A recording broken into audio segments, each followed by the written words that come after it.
On 26 January 1950, the Indian Constitution came into force. The people in the Constituent Assembly have tried to address each and every problem they discussed. Let's see what our Constitution says. The Constitution guarantees equality before the law to all citizens, regardless of his or her caste, creed, gender, or religion. After all the heated arguments and debates about language, a compromise has finally been made. Since there is a large Hindi-speaking population in India, Hindi will be considered one of the official languages of India. It has also been decided that English will be used in courts, administrative services, and for communications between states. Regarding discrimination among people, it has been decided that a certain percentage of the seats in education and government jobs will be reserved for members of the lower castes. Along with them, tribal people or Adivasis and members of the scheduled tribes are also being given reservation. People who were treated as untouchables and denied basic amenities are now being given the opportunity to represent themselves. The Assembly is adopting universal adult franchise.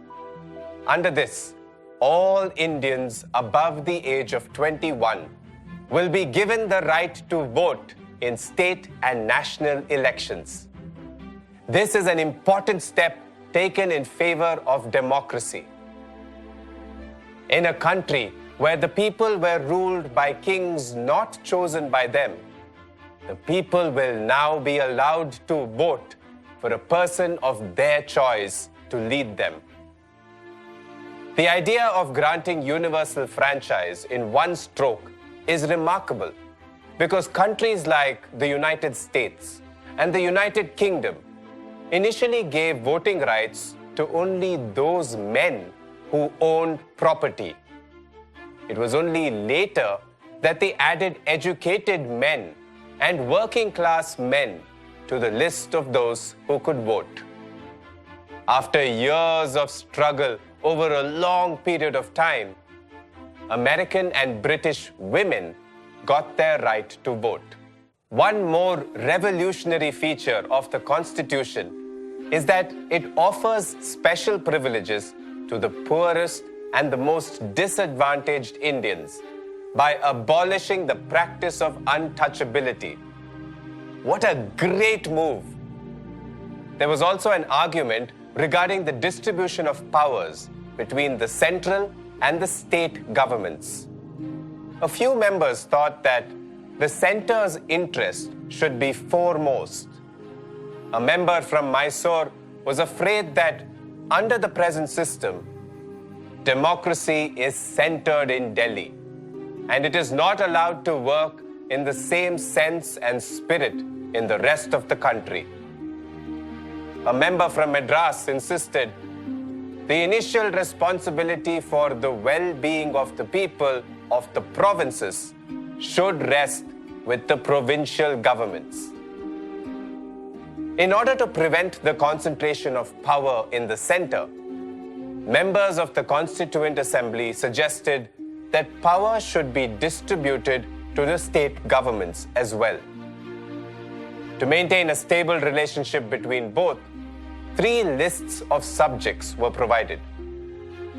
There is a union list that mainly deals with taxes, defense, and foreign affairs. Items under this list will be under the control of the center. Then we have a state list that has subjects like health and education. These will be taken care of by each state separately. Third, a concurrent list where both the center and the individual states will have joint responsibility over the subjects such as forests and agriculture. Wow, this seems like a reasonable way to go about it. Oh, I have to go now. Dr. Ambedkar will be delivering a speech today. Oh, here he comes. The chairman of the drafting committee, Dr. B.R. Ambedkar. He has played a very important role in the process of framing the Constitution. Political democracy has to be accompanied by social and economic democracy. Giving the right to vote will not automatically lead to the removal of other inequalities, such as the one between the rich and the poor, or between the upper and the lower castes. With the new constitution, India is going to enter into a new life of contradictions. In politics, we will have equality, and in social and economic life, we will have inequality. In politics, we will be recognizing the principle of one man, one vote, and one value. In our social and economic life, we shall, by reason of our social and economic structure, continue to deny the principle of one man, one value. If you like this video and want to watch many more amazing videos like these, like and subscribe to our channel now.